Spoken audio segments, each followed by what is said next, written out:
Hello, my name is Scott Molesky, and I'm here to talk about advanced shapes. The agenda for this session is the selection pane, grouping shapes, aligning shapes, distributing shapes, and combining shapes. All these techniques work in each of the programs we've talked about: PowerPoint, Word, Excel, and Visio. And if you've worked with shapes, some of these concepts may not be new to you, but some of them might be. So let's take a look at how these work. So here I am again in PowerPoint, and the first thing I need to do is I need to create some shapes. So I'm going to make some simple shapes. I'm going to make some rounded rectangles.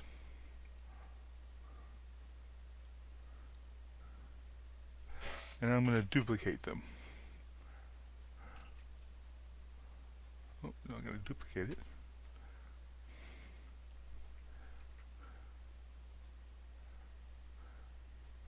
Okay, so now I have a series of shapes.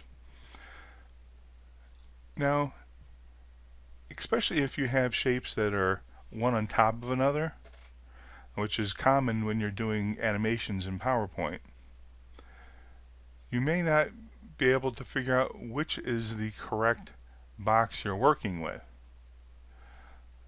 So what we can do is click once on one of the objects, and then up in the ribbon choose selection pane, and a pane comes out that has each of the objects on the page: the title, the content placeholder for our bullets, and then each of the rectangles.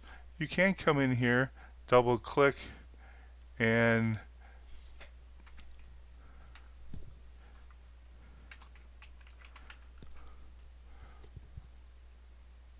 type which one it is so it's easier to remember, especially if I came in here to put a number 1 in there. So that's how you can easily get to the object you need when there are several objects and you're not sure which one's which. So that's the selection pane. You can select all, and you can hide items as well. Let me show you an example of hiding.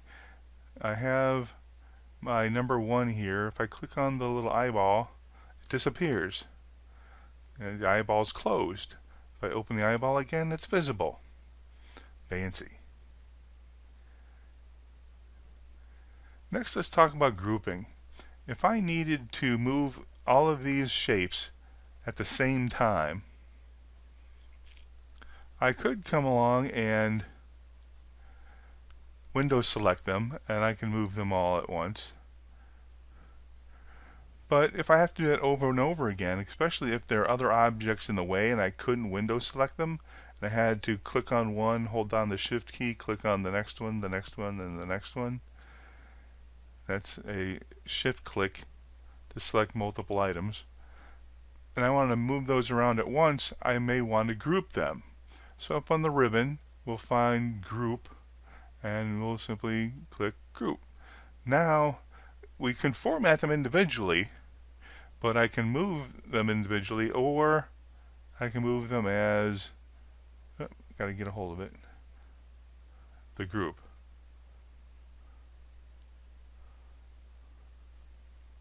Very fancy.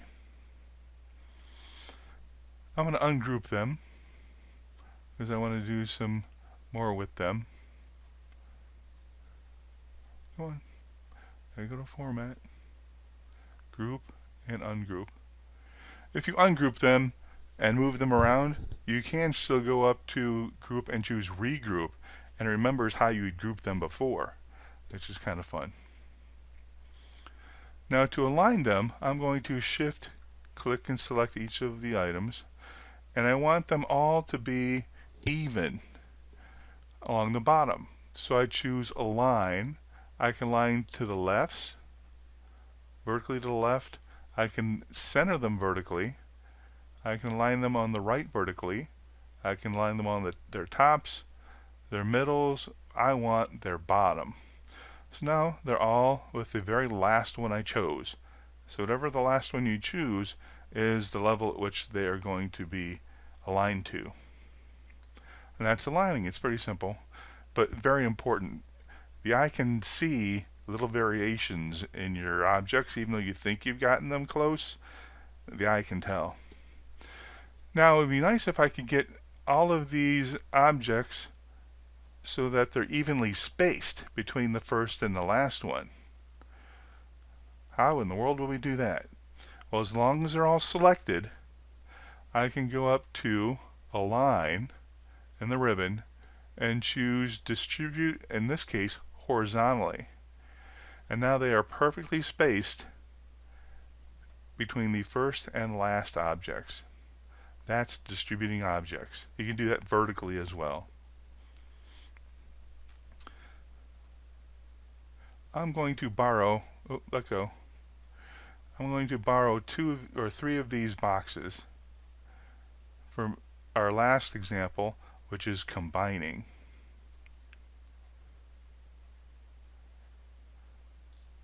If you happen to have